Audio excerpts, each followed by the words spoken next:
Hello everyone, welcome back to the channel. I'm Greer and it's lovely to have you here with me as always. So a couple of months ago I finished reading through The Artist's Way. You've probably come across or heard about this book at some point. It's a classic in the self-help community, particularly amongst creatives. This book actually takes you through 12 weeks of exercises that are meant to help you unblock your creative self, all while teaching us how to detach from certain untruths that we tell ourselves about why it can be difficult to create and why we sometimes repress our creative expression. I actually had it sitting on my shelf for quite some time, and I will admit I did cheat a bit, so I didn't actually do the 12 weeks of exercises because I wasn't ready to fully commit to the program, but I just felt that it wouldn't hurt to read the book and come back to the exercises when I'm ready to do so. So in today's video, I want to share with you some of the ideas in this book that have really challenged the way that I think about my creative process, the way I talk to myself and treat myself as a creative, the way I tackle creative challenges.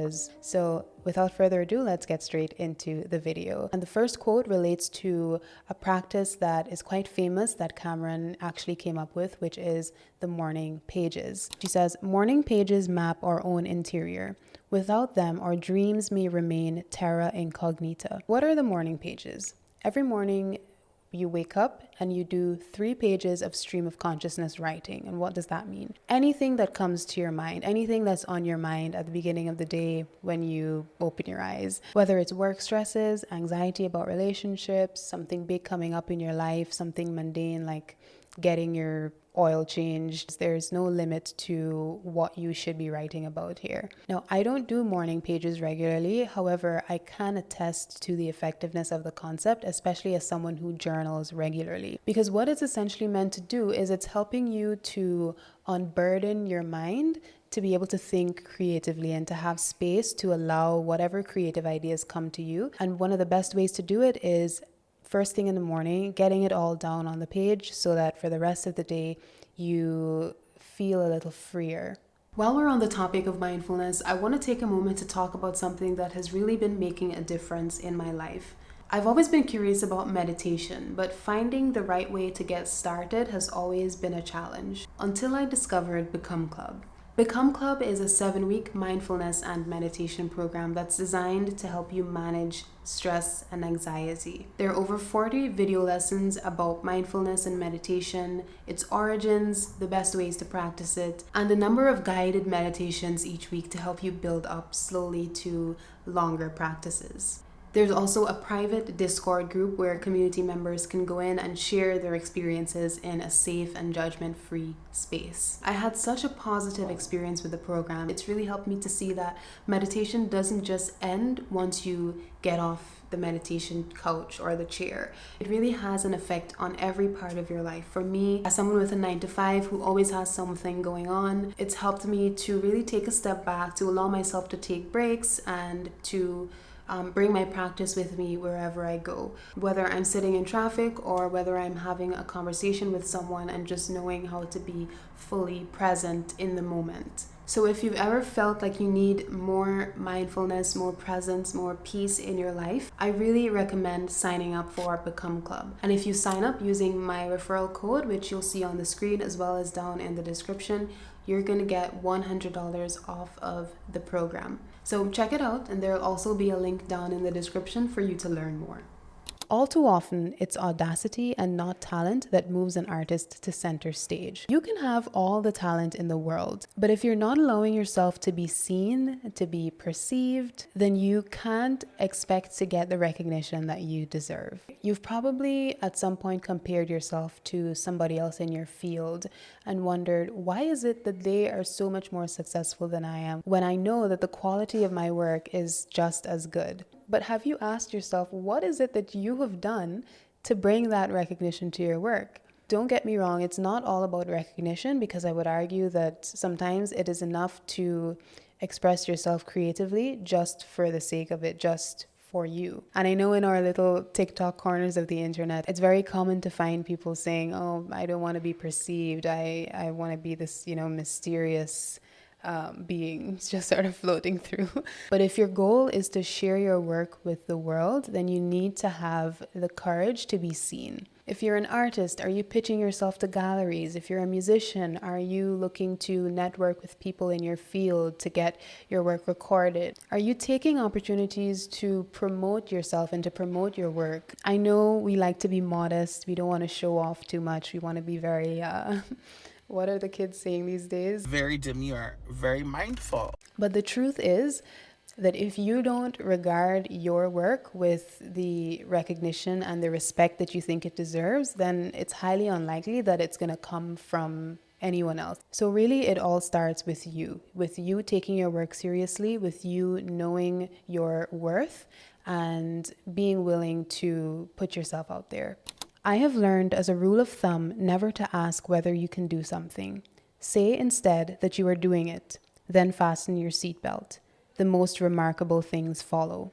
I think when it comes to trying new hobbies or listening to that voice that's telling you to do something creative, we sometimes have the tendency to spend an inordinate amount of time deliberating on what the end result could look like. And I think the more time that you spend deliberating and humming and hawing, what if this, what if that, the more you are likely to convince yourself that the risk isn't worth it. By nature, your ego wants to protect you, right? You don't want to fail. You don't want to be embarrassed. A lot of us have the tendency, I think, to only try or attempt something when we have a sense that we could be good at it or we will be successful. And there's another quote that's closely related to this one that we'll get to. But I think what's important to take from here is another thing which Cameron says is that the what must come before the how. So you've just got to make the choice to do something, decide to make that commitment,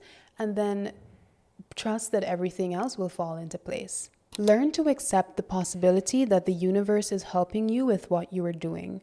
Become willing to see the hand of God and accept it as a friend's offer to help with what you are doing. Expect the universe to support your dream. Now, whether you are religious, you believe in God, you're spiritual, you believe in energy, whatever it is, I think this quote comes back to the idea of the universe as source. It speaks to the role of energy and having the wisdom to know what we can and can't control. And I think the main point here is that as much as it may seem this way sometimes, the universe is not conspiring against you. Because what you might be seeing and feeling now as a creative setback or as a failure is actually just redirection. So it's all about your perspective and how you choose to see the hand that you're dealt. You have to expect success. You have to expect that the right tools will come to you when you need them, that the right opportunities will present themselves to you when you are ready. And something I'm learning more and more is that the when of it all is sometimes not your business. It's not for you to know. And I know that it's uncomfortable to feel like you're not in control of your own life. But Cameron makes the point that you really need to be open to those moments of synchronicity. So what is synchronicity? I'm sure you've experienced it before. You'll have those moments that feel like coincidences, things that happen when instead of sitting and wallowing and despairing in indecision, you make the conscious effort to commit and to say, yes, this is what I'm going to do. And there are a few examples in the book of what this looks like. So a woman admits to a buried dream of acting. At dinner the next night, she sits beside a man who teaches beginning actors. A writer acknowledges a dream to go to film school. A single exploratory phone call puts him in touch with a professor who knows and admires his work and promises him that the last available slot is now his. A woman is thinking about going back to school and opens her mail to find a letter requesting her application from the very school she was thinking about going to. So I want you to think now about those moments where things like that have happened in your life. You may not have recognized the synchronicity in the moment, but looking back now, I'm sure you can. So all of that to say that synchronicity exists. It is not the answer to all your problems. You can't just sit and wait for things to fall in your lap, but you have to be open to first making a commitment, then allow yourself to be open to those moments of synchronicity.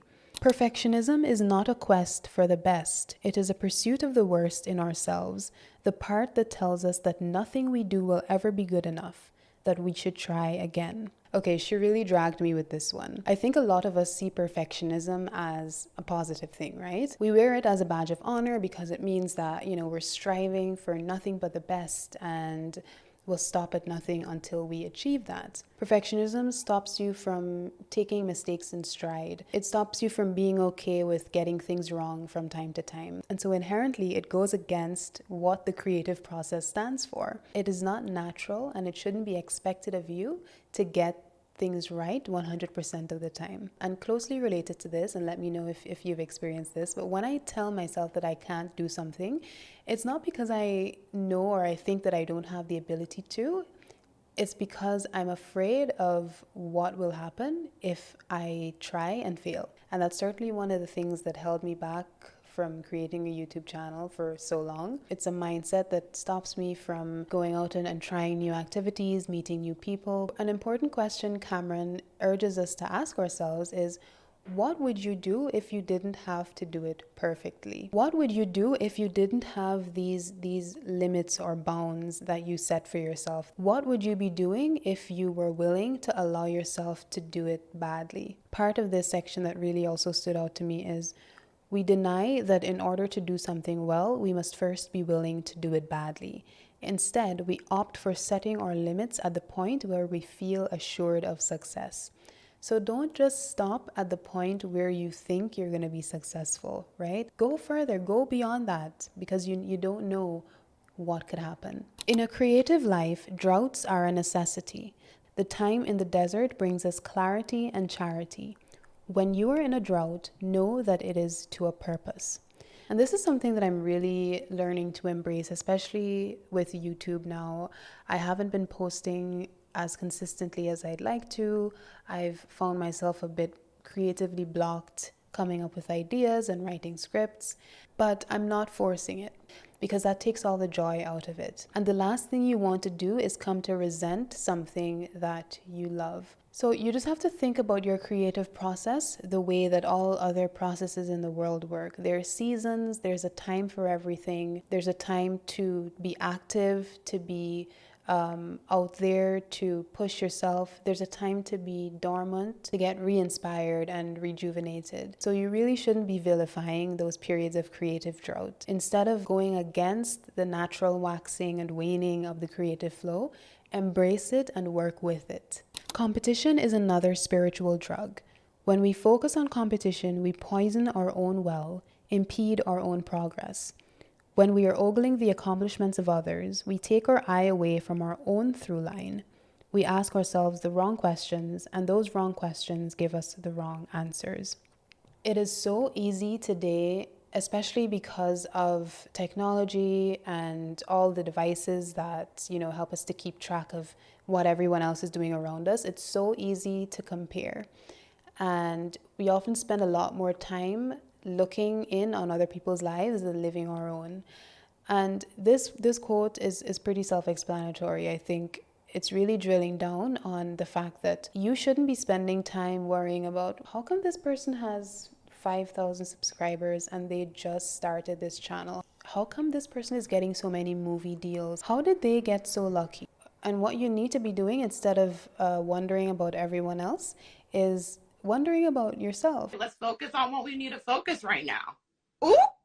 You don't need to worry about them people. Did I take time to sit down and write a few pages for my book? Did I start doing some research on how I can start this business? So it's all about redirecting that energy and that curiosity and that wondering. It's a lot more useful when you use it to drive your own progress as opposed to wonder about other people and their success. That is not to take away from the importance of community as creatives, because I don't need to go into how important it is to be surrounded by like-minded people. And of course, it's natural that you're going to compare yourself from time to time, but you really have to be mindful and conscious of those moments where your energy, your curiosity, your drive are being directed outward as opposed to inward.